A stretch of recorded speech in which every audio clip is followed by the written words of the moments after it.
అందరం కూడా ప్రభువుకు స్తోత్రాలు చెబుదాం. హల్లెలూయా.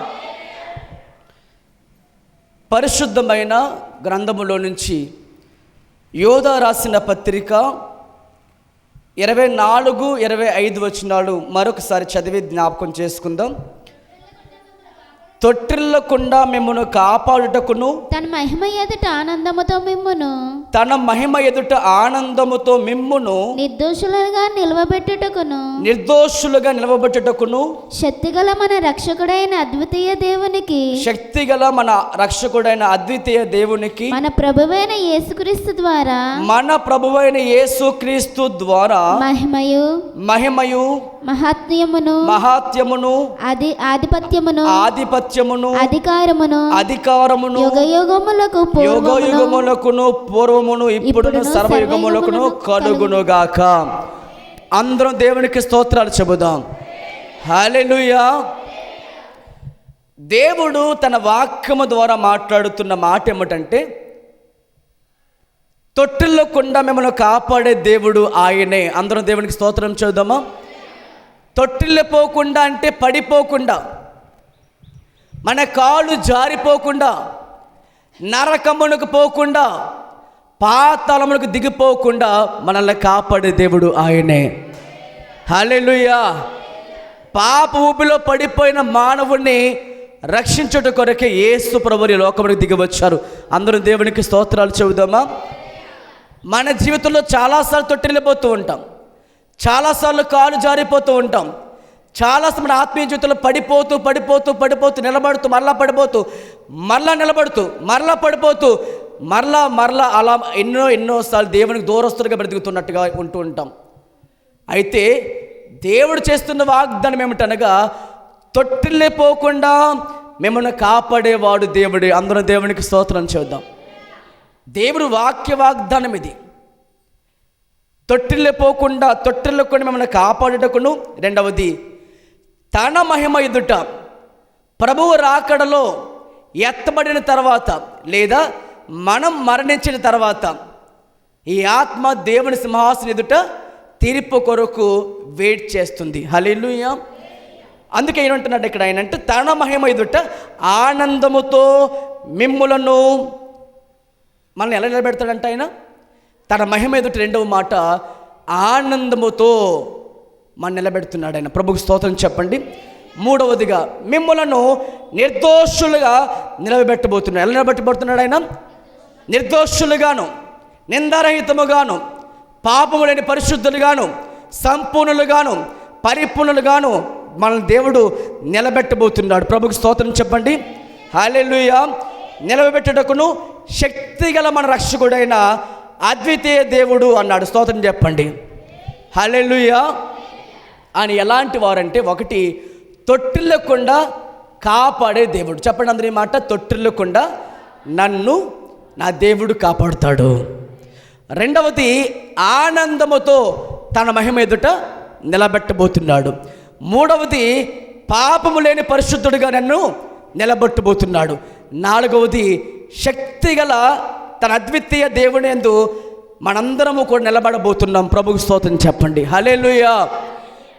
అలా నిలబడాలంటే మనం ఎక్కడుంటే మన దేవుడు నిలబెడతాడు? మనం ఉండాల్సిన చోటు మనం ఉండాలి. చెప్పండి అందరి మాట. మనం ఉండాల్సిన చోటు మనం ఉండాలి.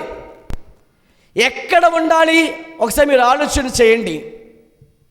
ఆదాము హవ్వలు ఎక్కడుంటే కాపాడబడతారు? వాళ్ళు దేవుడు వేసినటువంటి ఆ తోటలో మాత్రం వారు ఉండాలి. ఏదైనా తోటలో మాత్రం వారు ఉండాలి. ఆ కంచి లోపల మాత్రం ఉండాలి. వారి దేవుడిచ్చిన ఆజ్ఞ ఏమిటంటే, సేద్యపరచుటకును మీరు జాగ్రత్త కలిగి ఈ తోటను కాపాడుకోవాలన్నారు. సాతాను వస్తాడు, అపవాదం వస్తాడు, మీకు మాయమాటలు చెప్తాడు. అదేమి చెప్పలే. ఈ కంచి లోపల మీరు ఉండాలి, నా మాట మీరు నమ్మాలి అని దేవుడు వాక్యము వారికి అందించి వారికి ఆజ్ఞ ఇచ్చి వెళ్ళాడు. స్తోత్రం చెప్పండి బిగ్గరగా. ఇప్పుడు మనం ఏం చేసుకోవాలి? మనల్ని కాపాడుకోవాలి, విశ్వాసం మనం కలిగి ఉండాలి. అందరం ప్రభుకు స్తోత్రం చెబుదామా. మీ అందరికి తెలిసిన ఒక ఉదాహరణ చెప్తే వినండి. మీకు అందరికి తెలిసిన వాటే. యెరూషలేములో ఉన్న ఒక వ్యక్తి ఎరుకోకు దిగెళ్తున్నాడంట. యెరూషలేములో ఉన్నంత వరకు అతనికి ఎటువంటి దెబ్బలు తగలలే, ఏ శ్రమ అతని జీవితంలో రాలే. ఎన్నో బాధలు ఉన్న యెరూషలేములో ఉన్నాడు కనుకనే పవిత్రత కాపాడుకున్నాడు, పరిశుద్ధంగా జీవించగలిగాడు. తొట్టిలో పోయినా కూడా ఆ దేవుడు కాపాడుతూ ఉన్నాడు. ప్రభుకు స్తోత్రం చెప్పండి, హల్లెలూయా.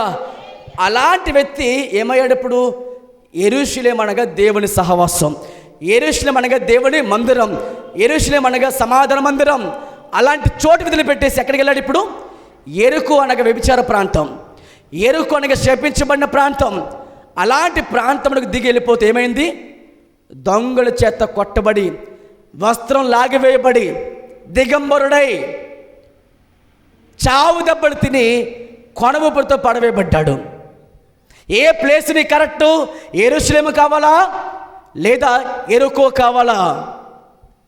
నీకు ఎక్కడ భద్రత ఉంటుంది? ఎక్కడ కాపాడబడతావు? దేవుని మందిరమా, లోకమా? దేవుని సింహాసనం అనే స్థలము కావాలా లేదా దేవుడు లేని ఈ లోకము కావాలా? ఈ రెండు విషయం మనం ఏం చేస్తున్నామని చాలాసార్లు దేవునికి వ్యతిరేక స్థితిలో మన జీవితం నడిపించబడుతున్నాయి. ఉండాల్సిన చోట నువ్వు ఉంటే తప్పకుండా నేను కాపాడే దేవుడు ఆయనే. ప్రభుకు సందర్భ స్తోత్రం చెబుదామా. నీ స్థలం మారకూడదు. మరొక ఉదాహరణ చూస్తే బైబిల్ గ్రంథంలో మీ అందరికి తెలిసిన ఉదాహరణే నయోమి అనండి అందరి మాట. నయోమి తన భర్తతో బెత్లెహేము అనే దేవుని ఇల్లుగా పిలువబడినటువంటి ఆ స్థలంలో ఉన్నప్పుడు ఏ ప్రమాదం వరకు వాటలు లేదు. కరువు రాలేదంటే వచ్చింది. కరువు వచ్చినా, ప్రమాదాలు ఏర్పడినా, నీళ్ళు లేకపోయినా, ఆహారం లేకపోయినా, వస్త్రం లేకపోయినా కానీ ఉన్న దాన్ని తృప్తి పొందేంత వరకు వారికి ఎటువంటి ప్రమాదం లేదు. ఆ ప్రాంతం వదిలి ఎక్కడికి వెళ్ళారో వాళ్ళు చెప్పాలి. ఆ ప్రాంతం వదిలి ఎప్పుడైతే వారు మోయాబు వెళ్ళారో, అన్య దేశానికి వెళ్ళిపోయారో, ఎప్పుడైతే వలస వెళ్ళిపోయి అన్ని జనాంగంతో సహవాసం చేశారో ఏం ఏర్పడింది? కష్టాలు ఏర్పడ్డాయి. భర్తను కోల్పోయింది, అలాగే పిల్లల్ని కోల్పోయింది, 2 పిల్లల్ని కోల్పోయింది. ఆ నష్టం ఎందుకు వచ్చింది? ఉండాల్సిన చోట్ల ఉండకపోతే ప్రమాదం తప్పకుండా పొంచి ఉంది. ఎందుకనగా అపవాది ఎలా ఉన్నాడట? వెతుకుతూ తిరుగులాడుచూ ఉన్నాడు. ఎవరు దొరుకుతారా? దేవుని కాపుదలున్న స్థలమే దేవుని మందిరం. ప్రభుకు గట్టిగా చప్పట్లు కొట్టి స్తోత్రాన్ని చెబుతాం. దేవుని కాపుదల, దేవుని మహిమ, దేవుని ప్రసన్నత, దేవుని సింహాసనం ఉండే చోటే ఆయన మందిరం. అది దాటి ఎప్పుడైతే లోకంలో అడుగు పెట్టావో అక్కడి నుంచి ఏమొస్తుంటాయి? చుట్టూ పొంచి ఉంటాడు. ఎప్పుడు దొరుకుతావా అని. దేవుని వాక్యమనే కాపుదల, దేవుని ప్రార్థననే కాపుదల ఎప్పుడు నీ జీవితంలో ఉంటుందో అప్పుడు నువ్వు కాపాడబడతావు. ఆ స్థలాన్ని విడిచిపెట్టి ఎప్పుడైతే బయటకు వస్తావో అప్పుడు వాడు వేచి ఉండి చూస్తూ ఉంటాడు. ఎస్, ఈ టైంలో దొరుకుతాను చూసి అలాంటి వాడు మిగుతున్నాడు. వాడు గమనించండి దేవుని బిడ్డలారా, తొట్టిల్లకుండా మన దేవుడు కాపాడాలంటే, ఆయన సింహాసనం ఎదుట ఆనందముతో మనం నిలబడాలంటే నీకేం కావాలి చెప్పండి? మనం ఉండాల్సిన చోట మనము తప్పనిసరిగా ఉండాలి. ఉండకొని చోట మనం ఉండకూడదు. అందరూ ప్రభుకు స్తోత్రం చెబుతామా? హల్లెలూయా. ఏలియా గారు ఎక్కడ ఉండాలి? దేవుని కనుసందుల్లో ఉండాలి. కానీ ఎక్కడికి వచ్చాడు ఆయన? నిరాశతో బదరి చెట్టు కింద కూర్చొని, ప్రభువా నా ప్రాణం తీసేసుకో, నా పితరుల కంటే గొప్పనేమి నేను కాదు, దయచేసి నా ప్రాణం తీసుకో అని చెప్పి ఏడుస్తూ ఉంటే దేవుని దూత 3 సార్లు దిగివచ్చి అతన్ని బలపరుస్తూ వచ్చింది. ప్రభుకు స్తోత్రం చెప్పండి బిగ్గరగా. నీ సమయము కాకముందు ఏం చేసుకోకూడదు? నీ ప్రాణం తీసుకునే హక్కు నీకు లేదు. కాలం ఇంకా నీకు చాలా ఉంది. బైబిల్లో మాట ఉంది, నీ కాలం ఇంకా అయిపోకముందే ఎందుకు నువ్వు చనిపోతాం అనుకుంటావు? బైబిల్ గ్రంథంలో ఏలియా గారు కూడా ఎంతో భక్తుడు. ఆయన ప్రార్థన చేస్తే అగ్ని దిగి వస్తుంది. ఆయన ప్రార్థన చేస్తే దేవుని సింహాసనంపై అద్భుతమైన కార్యం జరిగిస్తాడు. అతను ప్రార్థన చేస్తే వర్షం ఆగిపోతుంది, మంచు కురవకూడదంటే ఆగిపోతుంది. అంత గొప్ప ప్రవక్త అలాంటి ఆయన సహితం ఏమన్నాడు? కష్టం వచ్చినప్పుడు, నిరాశ ఏర్పడినప్పుడు, భయం కలిగినప్పుడు, ప్రభువా ఇంత మట్టుకు చాలు, ఎనఫ్, నా జీవితం ఇంక అయిపోయింది, తీసేసుకున్న ప్రాణమని ఏడ్చిన భక్తుడు ఏలియా. దేవుడు లేస్తాడా? మరణము లేకుండా దేవుడు ఏలియాని పరదేశి కొనిపోయాడు. గట్టిగా చప్పుడు కూడా స్తోత్రం చెబుతాం. హల్లెలూయా. ఉండాల్సిన చోట్ల ఉంటే నీకు ఆ బాధ కష్టం ఎన్నొచ్చినా కానీ దేవునికి తెలియపరుస్తాడు. నువ్వు నా చేతుల్లో ఉన్నావు, నువ్వు నా కాల్చిన చోట్ల లేవు అని దేవునికి ఎప్పుడు తెలియపరుస్తూ ఉంటాడు. ఎందుకంటే మన దేవుడు నమ్మదగిన దేవుడు. ప్రభుకు అందరూ స్తోత్రం చెబుదామా. తొట్టిల్లకుండా మన కాపాడే దేవుడు మనకుండగా మనం ఎక్కడ ఉండాలి అక్కడే మనం ఉండాలి. అందుకని అంటాను, దేవుడు కాపుదల నీకు ఉండాలంటే నీ జీవితంలో ఆయనకు దేవునికి నీకు అడ్డుగా ఉన్న ఆ పాపం అనే ఈ యొక్క ఆలోచన అన్నీ కూడా కూర్చుకొని దేవుని సన్నిధిలో ఎక్కువగా సమయం గడిపితే దేవుడు నీకు ఎల్లప్పుడూ తన కంచి వేసి కాపాడు భద్రపరచును గాక. హల్లెలూయా, హల్లెలూయా. ఈ మాట మీరు అందరూ కూడా పట్టుకుని పరిశుద్ధ లేఖనం తెరిచి ఆ మాట చదువుదాం. అందరూ తెలిసి యోధా పత్రిక. మనం కాపాడబడాలంటే ఈ మాట అందరూ కూడా రాయండి, చదువుకోండి. యోధా పత్రిక 4వ వచనం చదువుదాం. యోధా పత్రిక 4వ వచనము చదవండి. ఏలయనగా కొందరు రహస్యముగా చొరపడి ఉన్నారు, వారు భక్తిహీనులై మన దేవుని కృపను కామాతురత్వమునకు దుర్వినియోగపరచుచు మన అద్వితీయ నాథుడును ప్రభువైన యేసుక్రీస్తును విసర్జించుచు ఉన్నారు. ఈ తీర్పు నొందుటకు వారు పూర్వమందే సూచించబడిన వారు అనే మాట రాయబడిన మాట ఏంటంటే పూర్వమంది వారు వ్రాయబడిన వారు అనిస్తుంది. ఈ మాట మీరు అందరూ కూడా ఆలోచించండి. ఎందుకు దేవుడు వారి జీవితంలో తొట్టిల్లపోకూడదు అని మాట్లాడుతూ కొందరి జీవితం దేవుడు జ్ఞాపకం చేస్తున్నాడు. కొందరు ఎలా ఉన్నారు అని చూస్తే ఈరోజు సంఘాల్లో కూడా కొంతమంది అలాగే ఉంటున్నారు. ఏమిటి ప్రభువా అంటే అక్కడ రాయబడిన మాట, కొందరట దేవుని కృపను నిరర్ధకం చేస్తున్నారు. చెప్పండి ఏంటన్నాను? దేవుని కృపను కామాతురతకు వారు పాపానికి చోటిస్తున్నారు. తొట్టిల్లిపోవడానికి ఏంటి కారణం? పడిపోవడానికి కారణం ఏంటి ప్రభువా అంటే దేవుడు మనందరినీ కూడా ఆయన చూపిన ప్రేమ చూస్తే మన కన్నీళ్ళు ధారాళంగా కారుతుంటాయి. ఏంటి ప్రభువా అంటే మీరు విశ్వాసము చేతనే కృప చేతనే రక్షించబడ్డారు. ఇది మీ క్రియల వల్ల కలిగింది కాదు, అది దేవుని వరము. గట్టిగా చప్పట్లు స్తోత్రాలు చెప్దామా. హల్లెలూయా. నిన్నైనా నన్నైనా ఈ వాక్యమున ప్రతి ఒక్కరిని కూడా దేవుడు శాశ్వతమైన ప్రేమతో వాళ్ళని ప్రేమించి తన కృప చూపిస్తూ రక్షించుకున్నాడు. ప్రభుకు స్తోత్రం చెప్దామా. ఇప్పుడు నువ్వు చేయాల్సిన పని ఏంటి? ఆ కృపను ఏం చేసుకో, నువ్వు దేవుడిచ్చిన కృపను పాడు చేసుకోకుండా దాన్ని కాపాడుకుంటూ భద్రపరుచుకుందువు గాక. అందరూ ఆమేనంటారా గట్టిగా? ఇంకో స్వరా చెప్తుందా దేవునికి? హల్లెలూయా. జాగ్రత్తగా నా మాట వినండి అమ్మా. మీరు ఎన్నో కాపాడుకుంటున్నారు. చాలామంది ఆధార్ కార్డు సహితము చాలా జాగ్రత్తగా కాపాడుకుంటారు. గవర్నమెంట్ సంబంధించింది మీకు రావాల్సిన డబ్బుల విషయంలో కూడా ఎన్నో మీకు రావాల్సినవన్నీ కూడా చాలా జాగ్రత్తగా కాపాడుకుంటున్నారు.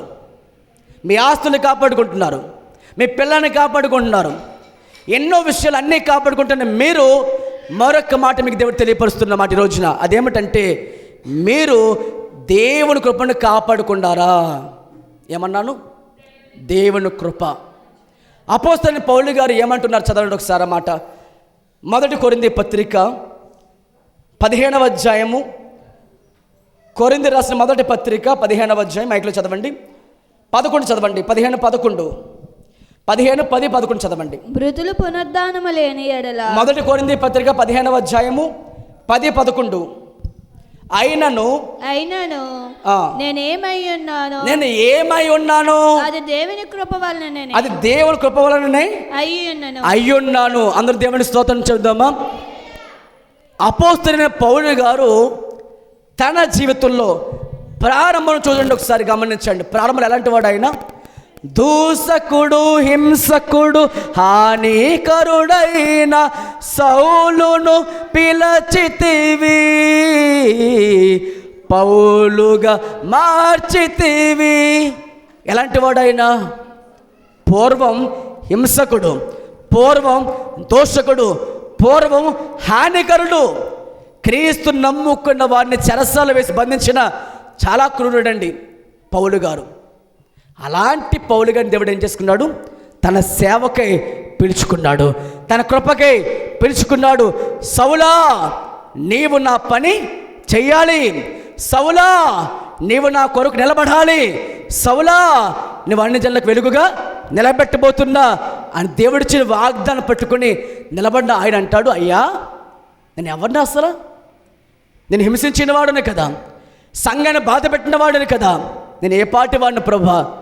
ఇంతగా నన్ను ప్రేమించుటకు ఏ పాటి వాడను యేసయ్యా. అందరూ పడదామా? ఇంతగా నన్ను హెచ్చించుటకు ఏ పాటి వాడను యేసయ్యా.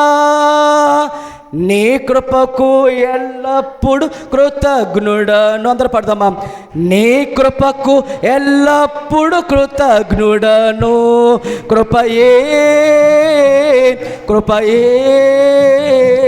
నే బ్రతికి ఉన్నానంటే కృపయే కృపయే కృపయే నేనేమై ఉన్నాను నీ కృపయే. అందరి గట్టిగా చెప్పడానికి ప్రార్థన.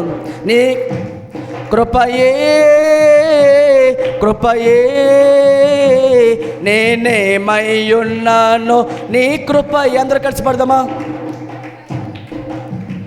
అర్హత లేని నన్ను ప్రేమించావు, ఇది కేవలం నీ కృపయే. యోగ్యత లేని నన్ను హెచ్చించావు, ఇది కేవలం నీ కృపయే. హల్లెలూయా. మనపై చూపిన ప్రేమను బట్టి అందరు గట్టిగా చప్పట్లు కొట్టి దేవునికి స్తోత్రాలు చెబుతాం. తన కృపతో మనందరినీ కాపాడి యేసే గట్టిగా చప్పట్లు కొట్టి దేవునికి స్తోత్రాలు చెబుతాం. ఆనందము కూడా తన కృపతో భద్రపరిచిన యేసేకి స్తోత్రాలు చెబుతాం. హల్లెలూయా. పౌలుగా చెప్తున్న సాక్ష్యం చూడండి. నేను ఏమై ఉన్నాను? అంతా ఆయన కృప వలనే ఉన్నాను. ఈరోజు నీవు చెప్పగలవా సాక్ష్యం? ఈరోజు చాలామంది ప్రారంభంలో ప్రభువా నువ్వు తప్ప నాకు వేరొక దిక్కు లేదు, అంతా నీ కృపయే అన్న నీవు ఈరోజు నీ జీవితంలో నా కష్టం అంటున్నావా? నా ప్రయాస అంటున్నావా?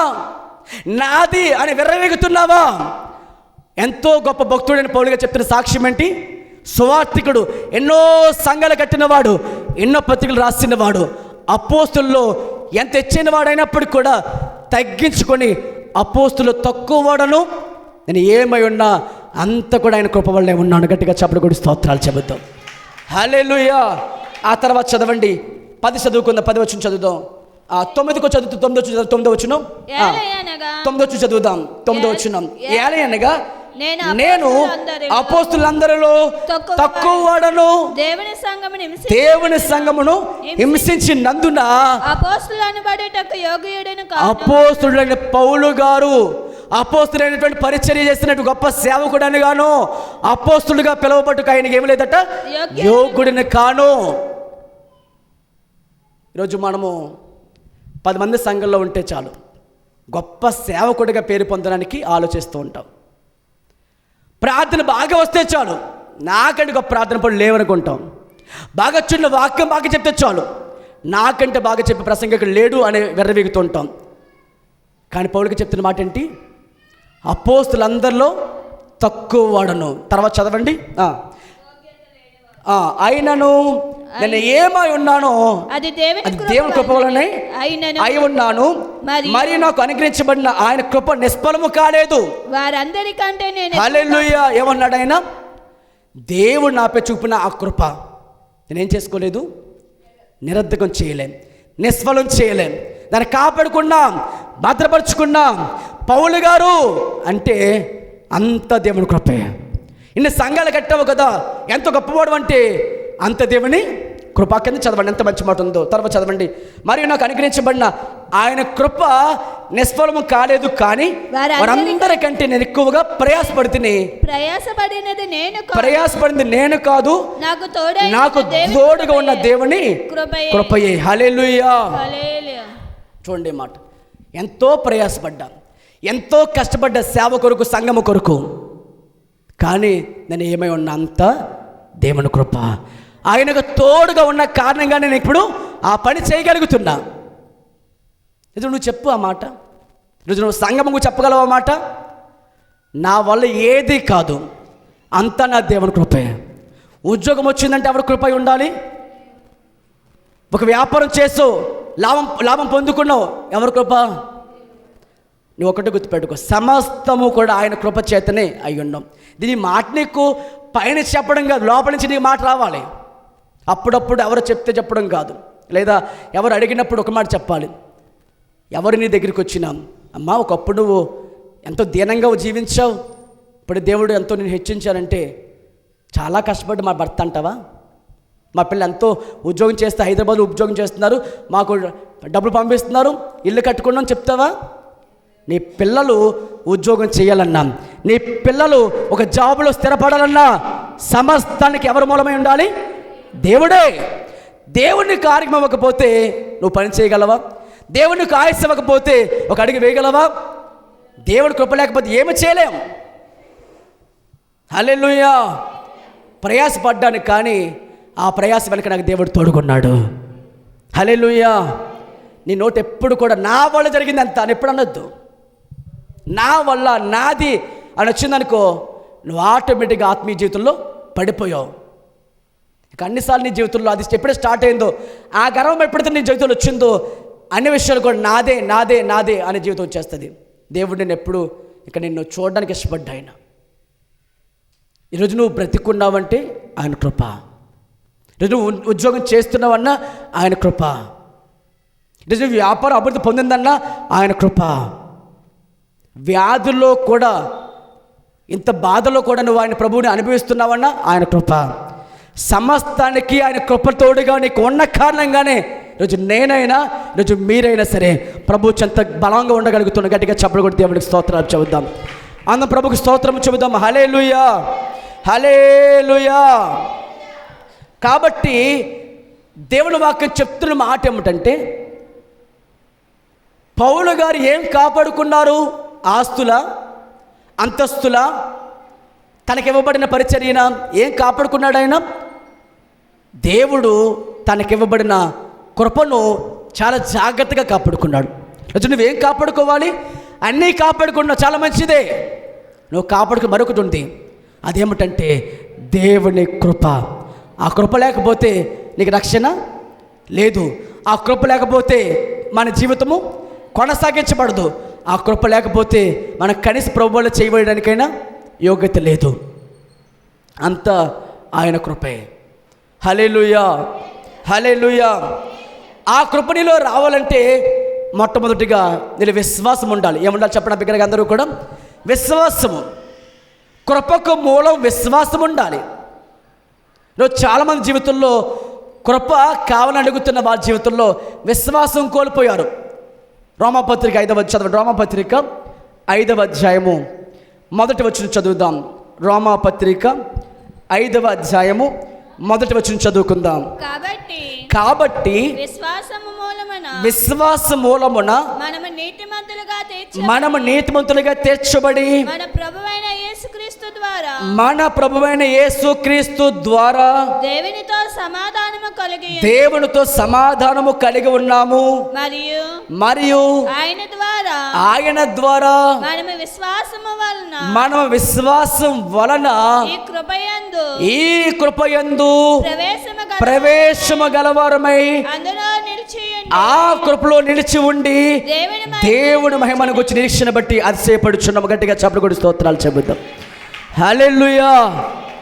ఎంతమందికి దేవుని కృప తోడుగా ఉందని మీరు నమ్ముతున్నారు? దేవుని స్తోత్రం చెప్దామా? హల్లెలూయా. నీ రక్షణ మూలం ఎవరు? ఆయన ఇచ్చిన కృప. అందుకే ఆయన చెప్తున్నారు, మీరు విశ్వాస మూలముగానే కృప చేతనే. విశ్వాసం వేరు, కృప వేరు కాదు. రెండు కలిస్తేనే నీకు రక్షణ. హల్లెలూయా. నువ్వు నీతిమంతుగా తీర్చబడినటువంటి కారణం ఎవరు? విశ్వాసం. కాబట్టి నమ్మవారు ఆయన కృప చేతనే రక్షించబడుతున్నాం. నీ క్రియల వల్ల జరిగింది కాదు. 40 days ఫాస్టింగ్ చేస్తావు, కానీ రక్షణ రావాలంటే ఆయన కృప నీకు తోడుగా ఉండాలి. అందులో దేవునికి స్తోత్రం చెబుదాం. నీ కృప కావాలని కోరుకుంటే నేను ఏముండాలి? ముందుగా విశ్వాసం ఉండాలి. మైకట్టండి అమ్మ ఒకసారి. విశ్వాసం నీ జీవితంలో తప్పకుండా ఉండాలి. విశ్వాస మూలమున చెప్పడం మాట. విశ్వాస మూలమున అంటే అర్థం ఏంటి?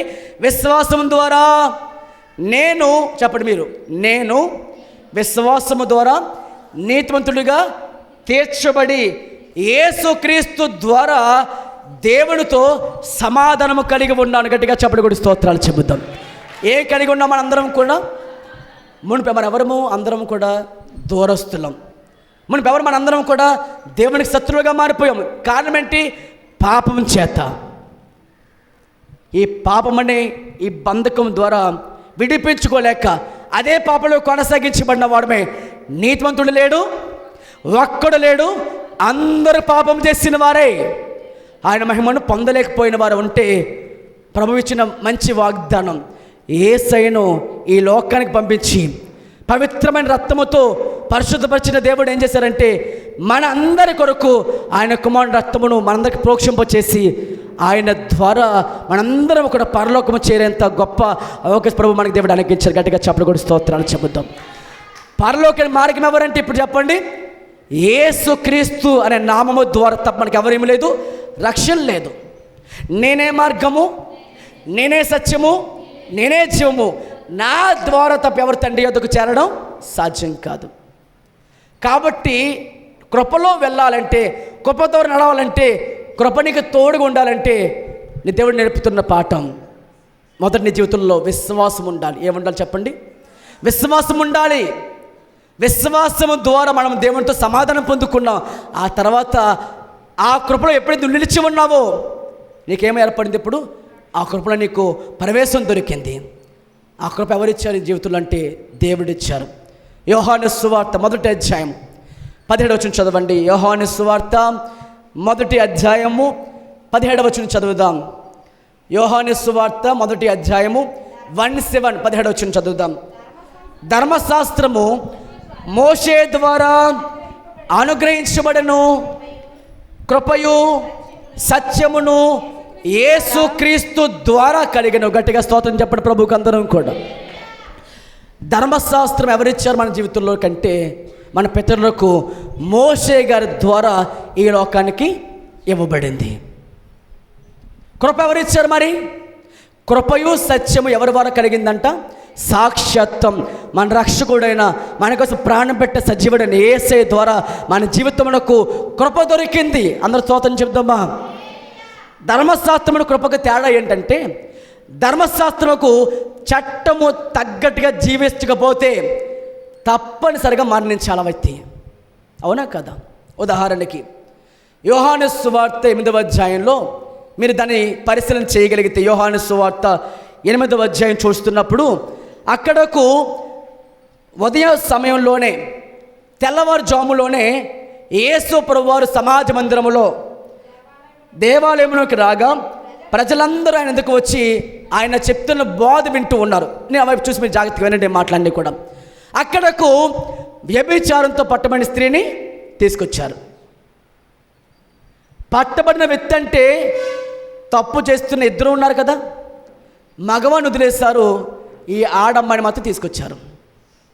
తీసుకొచ్చి యేసయ్య దగ్గర తీసుకొచ్చి ఏమంటారంటే, అందరి ముందు పెట్టి ఆమెను పెట్టి ఏమంటారంటే, ఇదిగోనయ్యా ఈమె తప్పు చేసింది, పాపం చేసింది. మరి ఇలాంటి స్త్రీకి ధర్మశాస్త్రం ప్రకారం ఏం చెప్తుందంటే రాళ్లతో కొట్టి చంపేయాలి.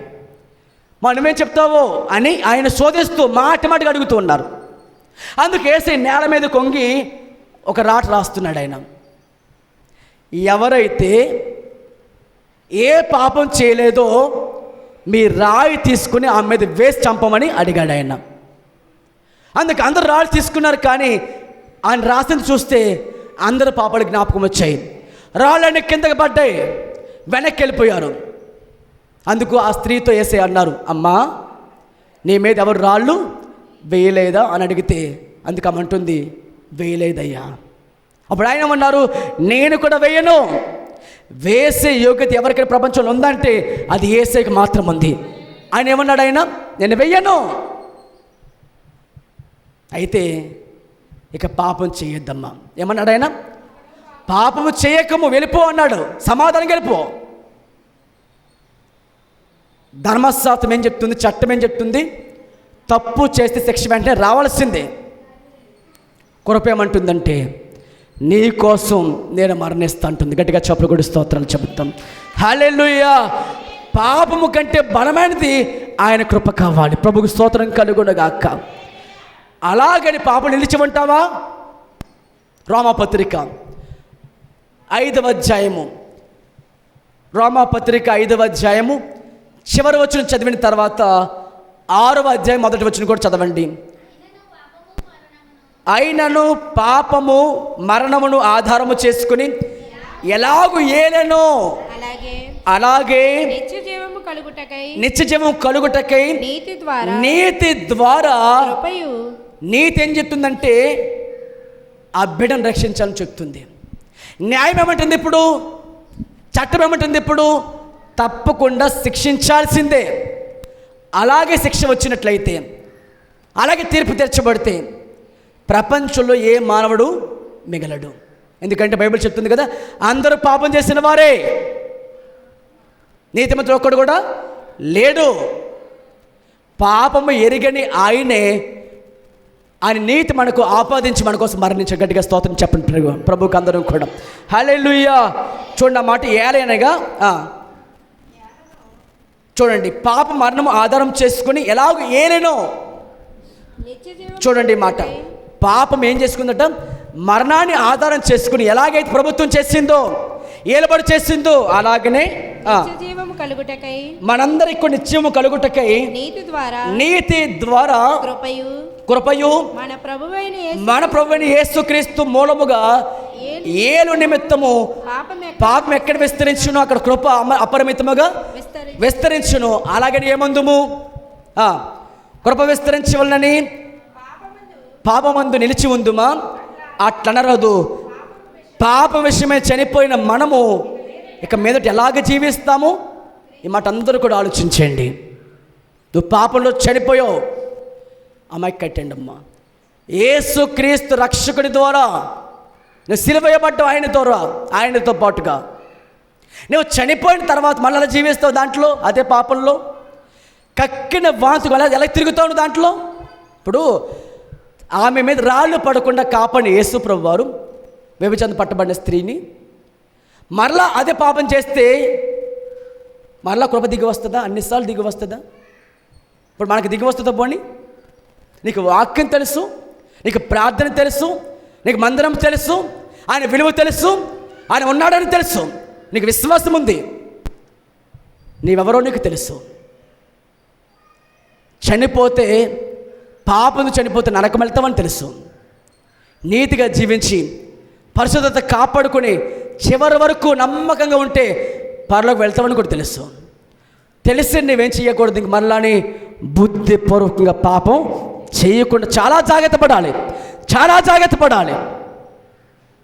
ఇంకా పాపం చేద్దాం, ఇంకా అలరి కూడిన ఆటల పట్ల ఆడదాం, ఇంకా తాగుదాం, ఇంకా సినిమాకి వెళ్దాం, ఇంకా వ్యభిచార పాపాలు చేద్దాం, ఇంకా లోకాన్ని అనుభవిద్దాం అనుకుంటే ఇప్పుడే నీ జీవితంలో ముద్ర వేసేసుకో, నేను నరకానికి వెళ్తానని చెప్పేసి. మీ మైండ్కి ఎప్పుడు ఒక ఆలోచన ఉండాలి. నువ్వు ఆత్మ సంబంధమైన మనిషి అయితే శరీర సంబంధంగా జీవించకూడదు. ఇంకా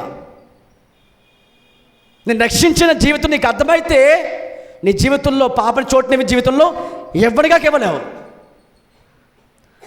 పాపం విస్తరించింది ప్రపంచమంతా కూడా, కృప మనందరినీ కూడా కాపాడింది. గట్టిగా చప్పలు కూడా స్తోత్రం చెబుతాం. పాపం కంటే బలమైనది ఆయన కృప. ఆయన కృప ఉంది కదా, ఆయన కరుణామయుడు కదా, ఆయన సజీవుడు కదా, ఆయన దయ చూపించేవాడు కదా, ఆయన జాడిగల మనస్సు కలిగిన వాడు కదా. అడుగు ఇంకా పాపం చేస్తే ఇక నీకు జీవితంలో బలి ఇంకా ఉండదు. మళ్ళీ పాపం మళ్ళీ దిగి వస్తాను నీ లోకానికి, మళ్ళీ సిలువ వేసుకుంటాను నీకోసం. నీకు అయిపోయింది. ఇక నీ జీవితంలో నీకు దేవుడు వాక్యం ఎందుకు ఇచ్చారు? ఇప్పుడు మీరు జాగ్రత్తగా ఆలోచించండి. తొట్టిలో పోవడానికి ముఖ్యమైన కారణం మొదటిది ఏం చెప్పుకున్నాం? కృపను నిరర్ధకం చేసిన వారు ఉన్నారు. మన జీవితంలో పౌలు గారు వాళ్ళు చెప్పగలగాలి సాక్షి ఏమని, దేవుడు నాకు అనుగ్రహించిన ఆయన కృపను నిష్ఫలం చేసుకోలేదు నేను. ఈ సాక్ష్యము ప్రతి ఒక్కరు కూడా కాపాడుకుందాము గాక. హల్లెలూయా. మన మూల వచ్చిన మరొకసారి చదువుదాం. యోధా పత్రిక 24 వచ్చిన మరొకసారి చదవండి. యోధా పత్రిక 24 వచ్చిన చదవండి. మైకులు చదవండి. తొట్టిల్లకుండా మిమ్మల్ని కాపాడటకును తన మహిమ ఎదుట ఆనందముతో మిమ్మల్ని నిర్దోషులుగా నిలవబెట్టుటకును శక్తిగల మన దేవునికి, రక్షకుడైన అద్వితీయ దేవునికి, మన ప్రభువైన యేసుక్రీస్తు ద్వారా మహిమయు మహాత్మ్యమును ఆధిపత్యమును అధికారమును యుగములకును పూర్వమును ఇప్పుడును సర్వయుగములకును కలుగునుగాక. ఆమేన్. ప్రభుకు అందరూ స్తోత్రం చెబుదామా. తొట్టిల్లిపోకూడదంటే ఏం చెప్పుకున్నాం? ఉండాల్సిన చోటు ఉండాలి. సహవాసం విడిచిపెట్టకూడదు. దేవుడు కనుసందులు జీవిస్తూ ఉండాలి. దేవుని విసర్జించేవారుగా ఉంటే కృపను నువ్వు పోగొట్టుకున్నవాడు అవుతావు. అందుకే మొదటి మాట ఏం చెప్పుకున్నాం? కృపను తోసివేసేవారు క్రీస్తునే విసర్జిస్తారు. అదే మొదటి మాట. ఆ మాట చదవండి. యోధా పత్రిక 4 చదవండి. యోధా పత్రిక 4 వచ్చిన చదవండి. ఏలి అనగా కొందరు రహస్యముగా చొరబడి ఉన్నారు, వారు భక్తిహీనులై మన దేవుని కృప, చెప్పడం అందరి మాట, మన దేవుని కృపను కామాతురత్వమును దుర్వినియోగం పరచుచు మన అద్వితీయ నాథుడును ప్రభువైన యేసుక్రీస్తును విసర్జించుచు ఉన్నారు. వారు ఆగండి. ఎందుకు రాయించారు ఈ మాటని? పడిపోయిన గుంపును మనకి దేవుడు జ్ఞాపకం చేస్తున్నాడు. నీవు అలా ఉండొద్దు అంటున్నాడు ఆయన. దుష్టుల ఆలోచన చెప్పున పాపుల మార్గమున అపరాధ కూర్చుని చోట కూర్చుండగా ఎందుకు రాస్తాడు ఆయన? అది ఉండకుండా ఇలా జీవించు, అది ఉండకూడదు, ఇలా ఉండాలి అని ప్రభు చెప్తున్నారు. నెగిటివ్ ఉంది, పాజిటివ్ ఉంది. పాజిటివ్ మాత్రమే చూడొద్దు, నెగిటివ్లో నుంచి నువ్వు నేర్చుకోవాల్సిన చాలా ఉన్నాయి. అదేంటంటే మొదటిగా దేవుని కృపను చాలామంది ఈ శరీర సంబంధమైన వాటికి ఉపయోగించుకుంటూ కాలం ముగించేశారంట. చాలామంది క్రీస్తును విసర్జించుకున్నారు. నాకు రక్షకుడు అవసరం లే, నాకు రక్తం అవసరం లే, నాకు ఆయన బల్ల అవసరం లే, ఆయన సహవాసం నాకు అవసరం లే, నాకు ఈ శరీరమే కావాలి, నాకు ఈ కోరికలే కావాలి, నాకు ఈ ఆలోచనలే కావాలి, నాకు ఈ లోకమే కావాలి, ఇదే ఈ భూ సంబంధంగా చూస్తూ ఉన్నాడట. అలాంటి వారు ఏం చేస్తారట? జీవము గల జీవాధిపతిని చంపేశారు, జీవాధిపతిని త్రోసివేసేస్తారు. భక్తుడు అంటాడు, చదవండి ఇర్మియా గ్రంథం చదవండి. ఇర్మియా గ్రంథంలో ఒక మంచి మాట దేవుడే జ్ఞాపకం చేస్తూ ఉన్నారు. ఇర్మియా గ్రంథము 2వ అధ్యాయము, ఇర్మియా గ్రంథము 2వ అధ్యాయము 13 చదవండి. 13 వచనం. నా జనులు 2 నేరములు చేసి ఉన్నారు, జీవజల ఓట నన్ను విడిచిపెట్టి ఉన్నారు, తమ కొరకు తొట్లను అనగా బద్దలై నీళ్ళు నిలవని తొట్లను తొలిపించుకుంటూ ఉన్నారు. హల్లెలూయా.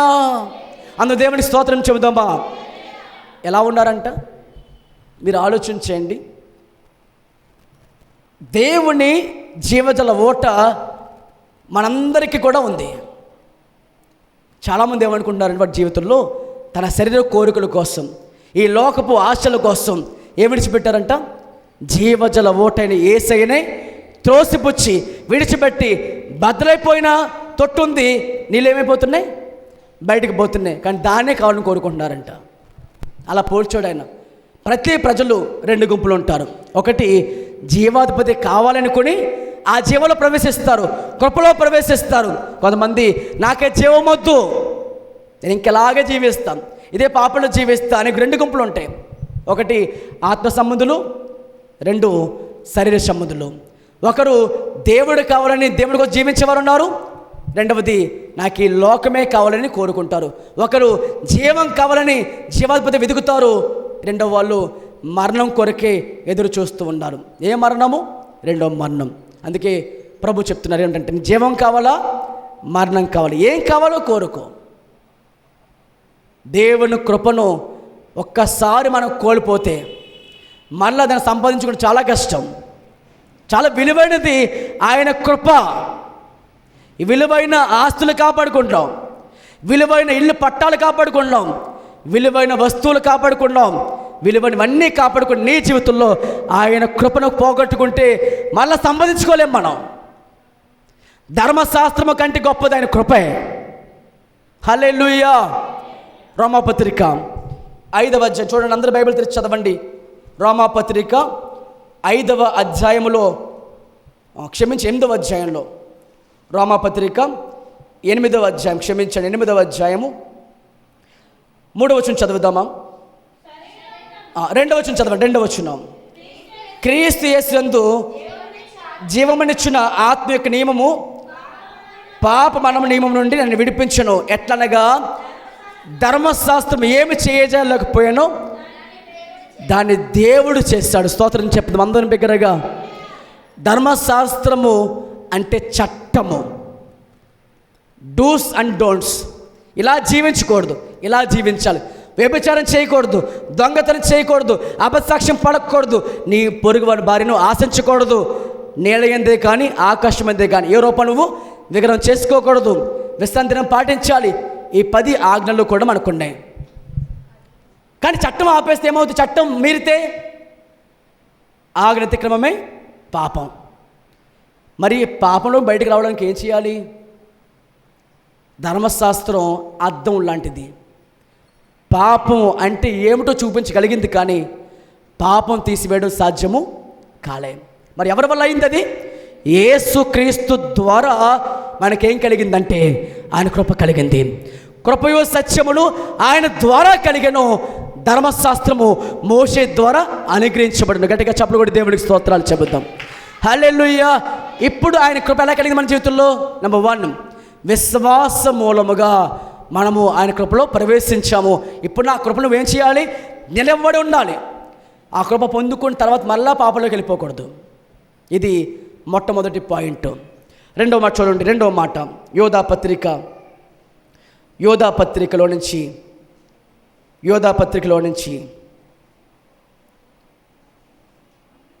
5వ వచనం చదవండి. 5వ వచనం, ఈ సంగతులు అన్నీ మీరు ముందటనే ఎరిగి ఉన్నాను, నేను మీకు జ్ఞాపకం చేయగోరుచున్నదేమనగా ప్రభువు ఐగుప్తులో నుండి ప్రజలను రక్షించినను వారు నమ్మకపోయిన వారిని తర్వాత నాశనం చేసను. 2వ మాట. మొదటి మాట ఎవరంటే దేవుని కృపను నిరర్థకం చేసిన గుంపు ఒకళ్ళు ఉన్నారు. వారు తొట్టిల్లిపోయేవారుగా ఉన్నారు. వారు ఆయన ఎదుట నిలబడలేరు. వారు తీర్పులకు తప్పకుండా వస్తారు. 2వది ఎవరంటే ఏ కృపతో నువ్వు ఈ లోకంలోకి రక్షణలోకి వచ్చావో దానికి మూలం ఎవరంటే విశ్వాసం. 2వ గుంపు విశ్వాసంలో తొలగిపోయిన వారు చాలామంది ఉన్నారు. ఎల్చెదనాల్లో అపవాది చేస్తున్న పని ఏంటంటే నేను ఏం దాడి చేయలేడు వాడు. నీ ఆస్తి వాడికి అక్కర్లే, నీ పిల్లవాడికి అక్కర్లే, నీ కుటుంబం వాడికి అక్కర్లే, నీకున్న బాధలు వ్యాధుల వాడికి అక్కర్లే. ఏది ఏమైపోయినా కానీ ఒకటే వాడి గురి, అదే నమ్మకం పోగొట్టేసుకోవడం. ఏ నమ్మకం? మనుషులపైన కాదు, సాక్షాత్ నీకోసం ప్రాణపెట్టిన దేవుణ్ణి నమ్మకం కోల్పోయి చేయడమే వాడి గురి, వాడి లక్ష్యం అదే. నీకు వ్యాధి పెడితే ప్రార్థన మానేస్తావు, మళ్ళీ నేర్చుకుంటూ మళ్ళీ ప్రార్థన చేసి మళ్ళీ బలపడిపోతావు. అది కాదు కావాల్సింది వాడికి. ఏ విధము చేతనైనా నీ విశ్వాసం దెబ్బతీయాలి. లూకాసు వార్త చదవండి అందరూ బైబిల్ తెరిచి. ఏ ఐగుప్తులోని ప్రజలు దేవుడు విడిపించారో కొంతకాలం నడిచారు వాళ్ళు, కానీ వారికి స్వేచ్ఛ కావాలి. వారు అనుకున్నవన్నీ జరగాలి. వారికి తిండి పెట్టాలి, వారి నీళ్ళు కావాలి, అన్నీ సమకూర్చాలి. ప్రభు తక్కువ చేయలే. అగ్ని స్తంభంగా రాత్రిపూట నడిచి, మేఘ స్తంభంగా పగలు నడిచి, అన్ని విషయాలు వారు తోడుగా ఉన్నప్పటికి కూడా వారు ఏం కోల్పోయారంట? నమ్మకాన్ని కోల్పోయారు. ఈరోజు ఈ మాట వింటున్న ప్రతి ప్రజలారా, దేవుని ప్రజలారా, ఈ మాట ఆలోచించండి. ఏ విధము చేతనైనా విశ్వాసాన్ని, నమ్మకాన్ని పోగొట్టుకోవద్దు. ఏమి కోల్పోయి మళ్ళీ సంపాదించుకోవచ్చేమో, ఒక నమ్మకం కోల్పోయి మళ్ళీ సంపాదించుకోవడం సాధ్యం కాదు.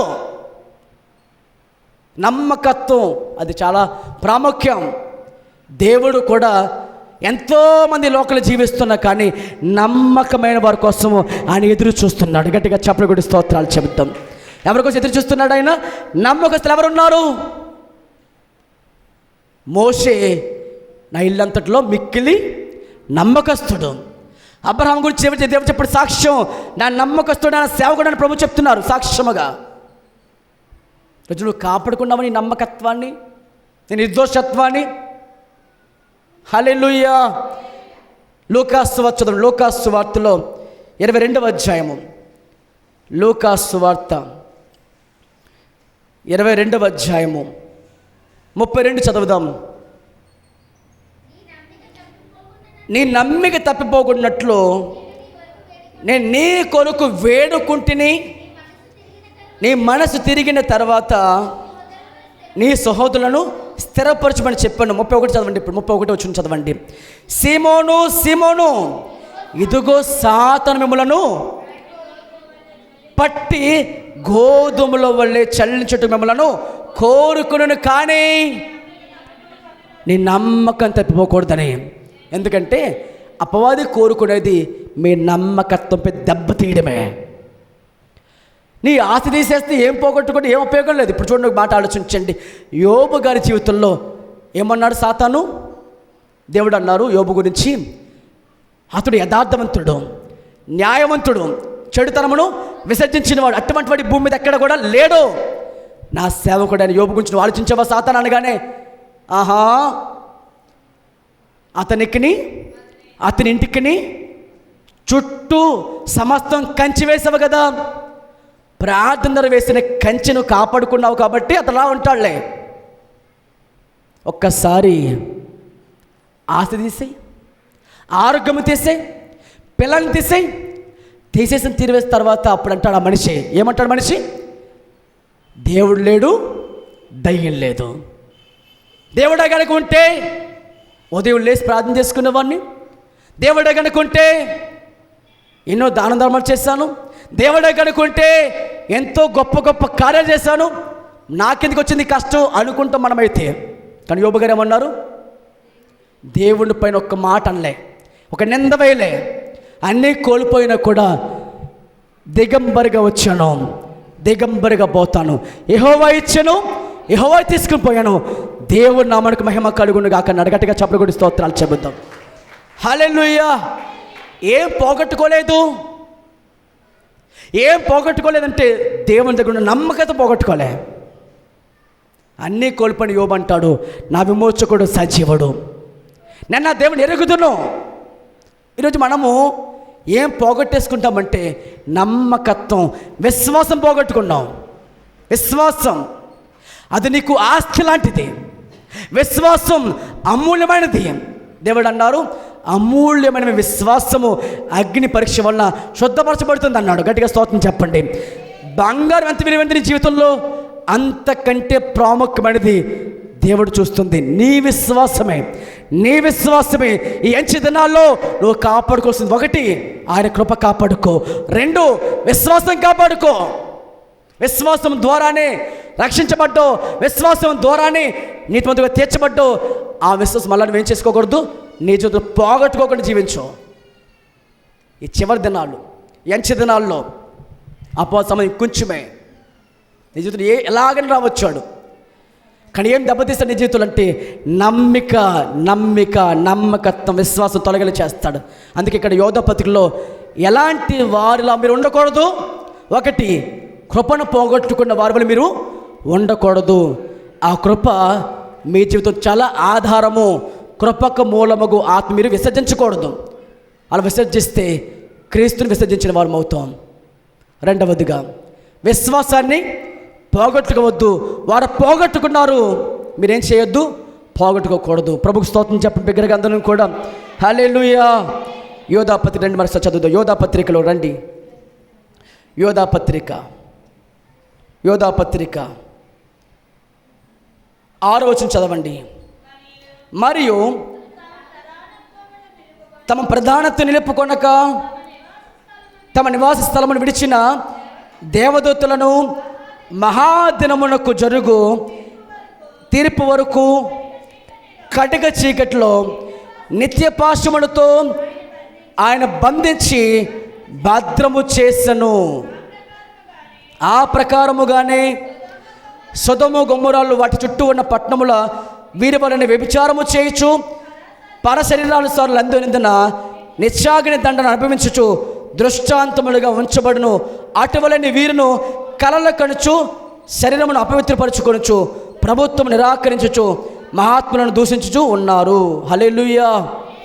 మూడవదిగా, నీ స్థానం పోగొట్టుకోకండి. ఏం చెప్పాను?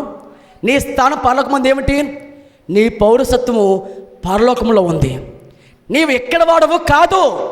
ఏమన్నాను? నీ భక్తి ఎక్కడి కోసమైతే మందిరం అవసరం లేదు నీకు. నీ భక్తి ఈ లోకం కోసమైతే వాక్యం చదవడం అవసరం లే. నీ భక్తి ఈ లోకం కోసమైతే ప్రార్థన కూడా అవసరం లే. నీకు వాక్యమైన, ప్రార్థనైనా, ఆరాధించడమైనా ఇవన్నీ దేనికోసము? అక్కడ జీవించడం కోసం. ఎక్కడ? దేవుడు ఉండే చోట జీవించడం కోసం. దానికి ఒకటి, కృపను దూరం చేసుకోకండి, కృప పోగొట్టుకోకండి. 2, విశ్వాసం పోగొట్టుకోకండి. 3, మీ స్థానం పోగొట్టుకోకండి. మీ స్థానం నువ్వు ప్రార్థించినప్పుడు జ్ఞాపకం చేసుకో. ఏమనంటే, నా పేరు పెట్టబడి నా జొల్లు అన్నాడు ఆయన. నా జొల్లు అంటే అర్థం ఏంటి? మనందరము కూడా ఆయన ప్రజలం. ప్రార్థించినప్పుడు ఎందుకు దేవుడు నీ ప్రార్థన అడిగిస్తే చెప్పనా? నీవు లోకస్తుడు కాదు, నువ్వు దేవుని బిడ్డవు కాబట్టి. నువ్వు దేవుని బిడ్డవైనప్పుడు ఇంకా నువ్వు లోకస్తుగా ఎందుకు ఉంటావు? వారు ఏం చేసుకున్నారంటే ప్రదాత్వం కోల్పోయారు. మీకు చిన్న మాట చెప్పి ముగించుకొని చూడండి. సాతాను ఏం పోగొట్టాడు? దేవుడిచ్చిన సింహాసనం నుంచి ఏమనుకున్నాడట? దేవుడితో సమానంగా ఉండాలి అనే భావన వచ్చింది. కొంతమందికి సంఘాల్లో ఏం కావాలో కోరుకుంటారంటే, పెద్దలు చెయ్యండి, నాకు అధికారం ఇవ్వండి, నాకు ఒక స్థానం ఇవ్వండి అని ఎగబడుతూ ఉంటారట. కొంతమంది అలాంటి వారు ఉంటారు. సంఘ పెద్దలకు కావాలనో లేకపోతే ఇంకేదో కావాలని దేవుడు నీకు ఆలోచన దేవుడు నడిపించుకుంటే, దేవుడి సేవకులు, అపోస్తులుగా, సేవకులుగా, పరిచర్యకులుగా, సువార్థికులుగా దేవుడు అభిషేకించుకోడు. తప్పకుండా మనంతటా మనం నాకు అది కావాలని కోరికను ఎప్పుడు నీకు రాకూడదు. ప్రభుకు స్తోత్రం చెప్పండి బిగ్గరగా. మీరు ఆలోచించండి. దేవుడు సాతానుకి ఎంత సింహాసనం ఇచ్చాడు? లూసిఫర్గా ఉన్నప్పుడు, మంచి దూతగా ఉన్నప్పుడు దేవుడే అతనికి కొంచెం మంచి స్థానం ఇచ్చాడు. కానీ ఆ తర్వాత ఏమైపోయింది? ఆ స్థానం పోగొట్టుకొని నేను కూడా దేవుళ్ళలాగా సమానంగా ఉండాలని ఎప్పుడైతే ఆలోచన వచ్చిందో అప్పుడు కోల్పోయాడు. బైబిల్లో ఒక మాట చదవండి. యోహాను పత్రికలో, అదే పక్కనే చూడండి, పక్క పేజీ 3వ పత్రిక, యోధ పత్రిక ముందే చూడండి. 3వ పత్రిక 9వ వచనం చదవండి. 9వ వచనం. నేను సంగమునకు ఒక సంగతి వ్రాసితిని, అయితే వారిలో ప్రధానత్వం కోరుచున్న దియోత్రెఫే మమ్మల్ని అంగీకరించడం లేదు. వాడు మమ్మల్ని గూర్చి చెడ్డ మాటలు వదరొచ్చు, అది చాలినట్టుగా సహోదరులు తానే చేర్చుకొనక వారిని చేర్చుకుని మనస్సు గల వారిని కూడా ఆటంకపరచు సంఘంలో వారిని వెలివేస్తున్నాడు. అందుచేత నేను వచ్చినప్పుడు వాడు చేయించిన క్రియలను జ్ఞాపకం చేసుకుందును. ఎవరట వాళ్ళు? సంఘములో కూడా పెద్దరికం కావాలి, ప్రధానత్వం కావాలి, ఒక స్థానం కావాలని ఆలోచించుకున్నవాడు కూడా ఉన్నాడు. అతను దియోత్రెఫే. ఇలాంటివన్నీ మనసులో ఉంచుకొని పరిచర్య కానీ లేదా సంఘములో విశ్వాసగా కానీ ఆత్మ సంబంధిగా ఎప్పుడు మనం జీవించడానికి అవ్వదండి. అది నాకైనా, ఇది మీకైనా, ఎవరమైనా సరే దేవుని దృష్టి మన అందరూ ఎలా ఉండాలంటే సమానంగా ఉండాలి. వాయించేవారు తక్కువ కాదు, పాటలు పాడేవారు తక్కువ కాదు, వాక్యం చదివేవారు తక్కువ వారు కాదు, మందిరం ఊడ్చేసి పడిందా ఏది తక్కువ కాదు. దేవుడిని అప్పగించిన ఏ బాధ్యత అయినా సరే, వాయిస్తున్నావా, దేవుని ఆత్మతో నడిపించబడుతున్నావా, చిన్న పాట పాడుతున్నావా, నీవు అందరికీ ప్రార్థన చేస్తున్నావా, వాక్యం చదువుతున్నావు, ఏది తక్కువ కాదు దేవుని దృష్టిలో. కానీ ఏం తప్పు అయిపోతుందంటే, దేవా ఏది నాకు ఇచ్చిన బాధ్యత కృపతో చేస్తాను ప్రభు అనే దానికంటే నీ అంతటి నీవే నాకు ఆ సంఘ పెద్దను చేయాలి, లేదా నాకు ఆ స్థానం కావాలి, లేదా నాకు ఆ స్థానం కావాలని అడుగుతున్నావంటే దాన్ని నువ్వు పోగొట్టుకుంటే, అంటే దాన్ని నువ్వు కాపాడుకోకపోతే, దేవుడు నిన్ను ఎలా చూస్తున్నా చెప్పండి, పరిశుద్ధ జనంగా చూస్తున్నాడు ఆయన, పరిశుద్ధులుగా చూస్తున్నాడు ఆయన, పరలోక పౌరుగా చూస్తున్నాడు ఆయన. మనమేం కోరుకోకూడదు లోకంలో వేటికి స్థానం మనం కోరుకునే వారికి ఉండకూడదు. ప్రభుత్వ స్తోత్రం చెప్దామా? హల్లెలూయా. దేవుడు యాషావుకి ఏమిచ్చారు? పుట్టుకతోనే జ్యేష్ఠత్వం ఇచ్చారు. చిక్కుడుకాయల కూర కోసం ఏం అమ్మేసుకున్నాడు ఆయన? జ్యేష్ఠత్వం అమ్మేసుకున్నాడు. ప్రధానత్వం దేవుడిచ్చినా కూడా కొంతమంది నిలుపుకోలేకపోతున్నారు. దేవుడిని ఏ స్థానంలో ఉంచాడో, పై స్థాయిలో దేవునికి ఏ స్థానం ఇచ్చాడో, ఏ స్థాయి ఇచ్చాడో ఆ స్థాయిలో ఏం చేయాలని కొరకు భక్తి చేసేవారు ఉండాలి. భక్తులు చాలామంది ఆ స్థానం పోగొట్టుకున్న వారు ఉన్నారు. మరి ఏం చేస్తే మనం కట్టబడతామో ఒక మాట ముగించేసుకుందాం. అదే యోధా పత్రిక చూడండి. మనం ఎలా వండుకో, మూడవ మాటగా ఎలా ఉండకూడదు? దేవుడిచ్చిన స్థానం పోగొట్టుకునే వారుగా నీవు ఉండకూడదు. ఏంటి ఆ స్థానము? పరిశుద్ధులుగా చేశాడు మనల్ని, అంతకని ఇంకేం కావాలి? నువ్వు యాజకులవు, పరిశుద్ధ జనము నువ్వు, అంతకంటే ఇంక కిందకి ఆ స్థాయి మనకు చాలు. హల్లెలూయా చెప్పండి దగ్గరికి అందరం కూడా హల్లెలూయా. యోధా పత్రిక 20 చదవదాం. 20 ప్రియులారా మీరు విశ్వసించు, ప్రియులారా మీరు విశ్వసించు అతి పరిశుద్ధమైన దాని మీద మిమ్మల్ని మీరు కట్టుకొనుచు పరిశుద్ధాత్మలో ప్రార్థన చేయొచ్చు, నిత్య జీవార్థమైన మన ప్రభువుని యేసుక్రీస్తు కనికరం ఒకరు కనిపెట్టచ్చు, దేవుని ప్రేమలో నిలిచినట్లు కాచుకుని ఉండండి. గట్టిగా స్తోత్రం చెప్పండి బిగ్గరగా. తొట్టిల్లిపోకుండా మిమ్మల్ని దేవుడు కాపాడాలంటే, ఆయన మహిమ ఎదుట ఆనందంతో నిలబడాలంటే, ఆయన శక్తిని బట్టి మన పరలోకం చేరాలంటే, ఒకటి మన జీవితంలో ఏమని చెప్తున్నాడు దేవుడు? మిమ్మల్ని మీరు కట్టుకోవాలి అని చెప్తున్నాడు. ఏం చెప్తున్నాడు ఆయన? మిమ్మల్ని మీరు కట్టుకోవాలి. ఎలా కట్టుకోవాలి? నెంబర్ 1 వాక్యము ద్వారా కట్టుకోవాలి. ఎలా కట్టుకోవాలి చెప్పండి దగ్గరికి అందరూ కూడా? వాక్యము ద్వారానే. మత్తయి సువార్త చూడండి, మత్తయి సువార్త 7వ అధ్యాయము 24 చదవండి. మత్తయి సువార్త 7వ అధ్యాయము 24 చదువుదాం. కాబట్టి ఈ నా మాటలను విని వాడు చెప్పున చేయి ప్రతివాడును బండ మీద తన ఇల్లు కట్టుకున్న వాడిని బుద్ధిమంతుడు పోలిన వాడై ఉంటారు. వాన కురిసెను, వరదలొచ్చెను, గాలి విసిరి ఆ ఇంటి మీద కొట్టును, కానీ దాని పునాది బండ మీద వేయబడిన కనుక అది ఏమవ్వలేదట, పడిపోలేదు. ప్రభుకు స్తోత్రం చెప్పండి బిగ్గరగా. మన జీవితంలో తొట్టిల్లిపోకుండా మన దేవుడు కాపాడాలి అంటే నెంబర్ 1 మీరందరి జీవితంలో కూడా మిమ్మల్ని మీరు కట్టుకుంటూ ఉండాలి. మీరు ఏం చేసుకో, మిమ్మల్ని మీరు కట్టుకుంటూ ఉండాలి. దానికి నువ్వు చేసిన పని వాక్యము చదివి, వాక్యమును విని దాని ప్రకారంగా జీవించడం మొదలు పెడితేనే నిన్ను కట్టుకోవడం మొదలు పెట్టుకుంటావు. హల్లెలూయా, హల్లెలూయా. అందరూ బిగ్గరగా స్తోత్రం చెబుదామా? ఏమన్నాడు ఆయన? మిమ్మల్ని మీరు కట్టుకోవాలంటే దానికి మూలం వాక్యమే. వాక్యమునకు వేరుగా ఈ లోకలు ఎన్నో మాటలు నీకు వస్తూ ఉంటాయి. అలా చెయ్యి, ఇలా చెయ్యి, అలా కూడా చేయొచ్చు, వాక్యం అవసరం లేదు, ఇలా కూడా జీవించన్నారా? ఆ టైంలో నువ్వు తీసుకున్న నిర్ణయమే, అది గృహప్రవేశం కానీ, పెళ్ళిళ్ళే కానీ, చావులే కానీ, మరి ఏదైనా కానివ్వండి, దేవునిపై విశ్వాసం కోల్పోయి, కృపను కోల్పోయి, నమ్మకత్వం కోల్పోయి, ప్రధానత్వం కోల్పోవడానికి ముఖ్యమైన కారణం లోకపు మాటలు. దేవుని మాటలు కావాలా, లోక మాటలు కావాలా? దేవుని పెట్టిన సిద్ధాంతం నీకు కావాలా, లోకం పెట్టిన ఆచారాలు కావాలా? దేవునిపై నమ్మకం నీకుంటే అని చెప్తున్న మాట, మీరు నా మాట విని వాటి ప్రకారంగా జీవిస్తే బండ మీద కట్టబడిన పునాదిలాగా గట్టిగా ఉంటాడు ఆ మనిషి. వాన వచ్చినా, వరదలు వచ్చినా, మరి ఏమొచ్చినా కానీ అతడు తన జీవితాన్ని బలంగా కట్టుకునే వాడిగా ఉంటాడు. గట్టిగా చప్పట్లు కొట్టి స్తోత్రాలు చెబుతాం. మిమ్మల్ని మీరు కట్టుకోవడం ట్రై చేయాలి. ఎవరో కడతారనుకోవద్దు. ఇంకా నోవహు, నువ్వు నీతిమంతుడివే, నిందరహితుడివే, అయినా కూడా నువ్వు కట్టుకోవాల్సింది నీ కొరకు వాడ కట్టుకోవాలి. ప్రభుకు స్తోత్రం చెప్దాం అందరం కూడా. ఏం కట్టుకోవాలంట? నీ కొరకు వాడ కట్టుకో.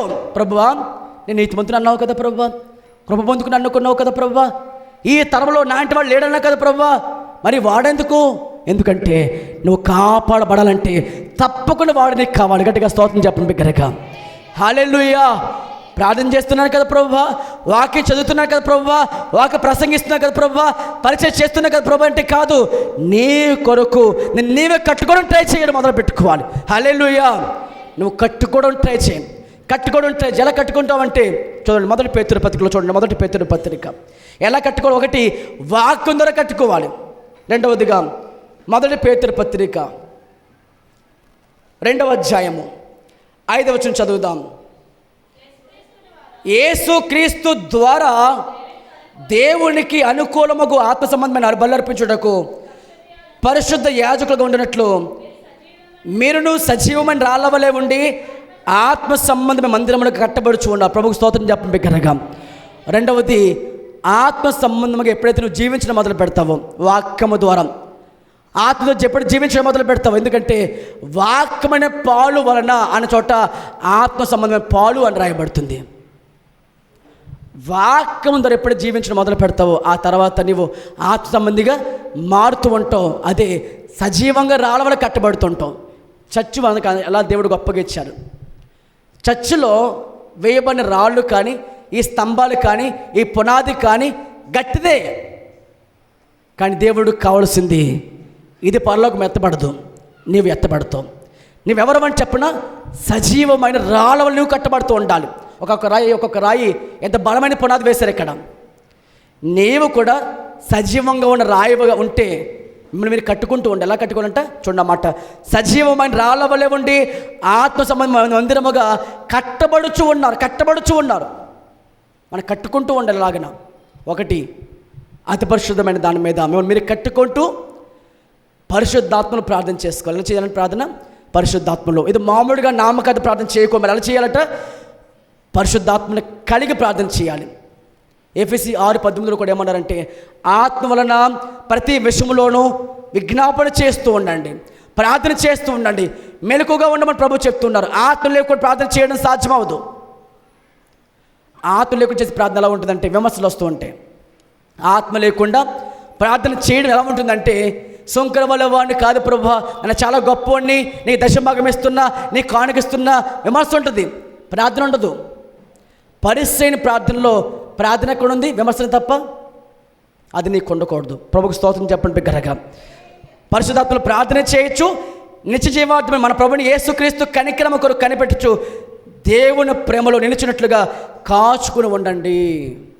అలా కాచుకున్న వారే తోటి వారి కొరకు కనికరించి వారిని కూడా అగ్నిలో నుంచి లాగినట్టుగా లాగుతారట. అలాంటి వారు ఏమవుతారంటే తొట్టిల్లిపోకుండా కాపాడబడతారు. తన మహిమ ఎదుట నిర్దోషత్వముతో నమ్మకత్వంతో నిలబడతారు. అలాంటి వారు పరలోకం తప్పకుండా చేరుతారు. గట్టిగా చెప్పకూడదు. దేవుడికి స్తోత్రాలు చెబుతాం. అటువంటి కూడా మనకి దేవుడు దయచేసి అనుగ్రహించును గాక. హల్లెలూయా. అందరూ మోకరించి ప్రార్థన చేసుకుందాం. నేను ఉండాల్సిన చోట మనం ఉందాము, కాపాడబడాల్సిన చోట మనం కాపాడబడదాం. దేవుడి చిన్న వాక్యం దీవించును గాక. హల్లెలూయా.